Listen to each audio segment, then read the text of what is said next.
Chapter 16, The Method of a Lesson, Part 1. A renewing vision and philosophy of education must lead to an applied method. In every case, the reading should be consecutive from a well-chosen book. Before the reading for the day begins, the teacher should talk a little and get the children to talk about the last lesson with a few words about what is to be read, in order that the children may be animated by expectation. But she should be aware of explanation and especially of forestalling the narrative. Then she may read 2 or 3 pages, enough to include an episode. After that, let her call upon the children to narrate, in turns if there be several of them. They not only narrate with spirit and accuracy, but succeed in catching the style of the author. The book should always be deeply interesting, and when the narration is over, there should be a little talk, in which moral points are brought out, pictures are shown to illustrate the lesson, or diagrams drawn on the blackboard. From Charlotte Mason, Home Education. Charlotte Mason's 5-step method of a lesson. First, a well-chosen book. Second, the first little talk. Third, an episode is read. Fourth, the episode is narrated. Fifth, the second little talk and student response. Just as the human body needs nourishment and exercise to flourish, so the human mind. It needs the nourishment of ideas, but it also needs exercise. In exercising, the mind attends, it reflects, and it uses that which it is learning. So it attends to a text, and that text could be written, and most frequently at school it is, but not exclusively. The text could also be a flower. It could be an insect. It could be a bird. The text could be a symphony, a great piece of art. The mind does the work of attending. And then, having attended, it does the work of reflecting upon that which it has attended. We might think of the first part being getting what was in the text, out of the text, and into my mind. Having attended and assimilated the text, I now do the work of reflecting upon that text. What precisely are the ideas here? How does the author see? And how is my sight being transformed and enhanced?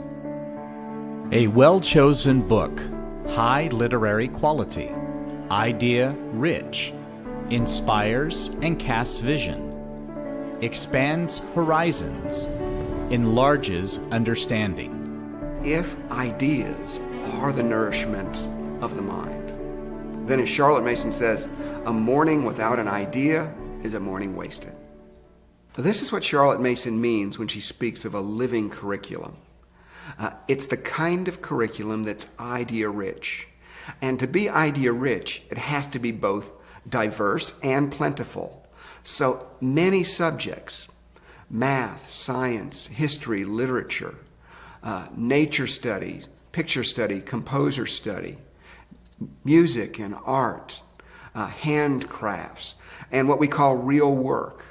So you learn something. There are ideas that get communicated when you're doing chores.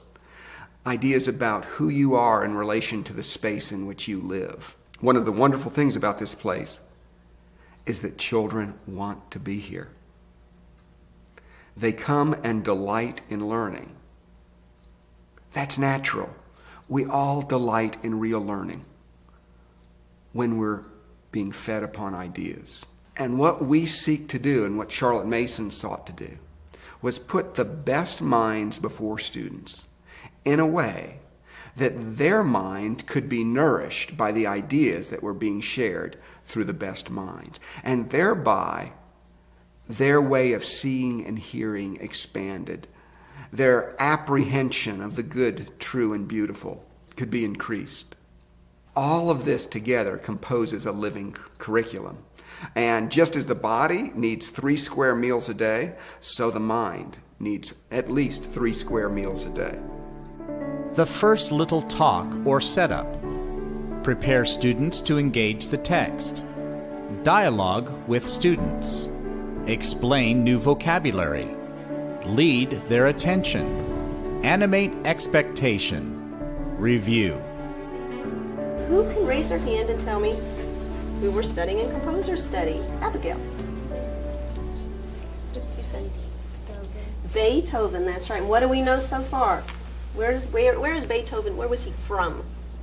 I think it was France or Europe. Okay, he's in Europe, but France is, now that's a good, we're also studying Monet, and he is from France. Where is Beethoven from? We have our literature books in front of us, and we've been reading about Mr. Bowditch and his journeys. He's on his way. Where is he heading right now on the Astrea? Isn't he heading to Manila? Mm-hmm. Does he still use mathematics? Yes, it does. Every day, right? Because that's part of his job on the ship, is helping navigate. I'm going to read to you the title of this poem, and all you're going to do right now is think about the title. Put your attention here, please. And I want you to just think, what does this title alone tell me? Song from the Princess, Sweet and Low. What comes to mind when you hear that? Well, let's think back to our last lesson, last Tuesday. What was going on? We listened to one of his pieces of work called Angered Over a Penny Lost. Anger over a lost penny. Who can tell back from last week what we were talking about with him? Okay, Ainsley. There was a penny. So when he got elected president, how were things in our country, Maeve? We were still in the Great Depression, and it was 1932. And he said to the people he would experiment.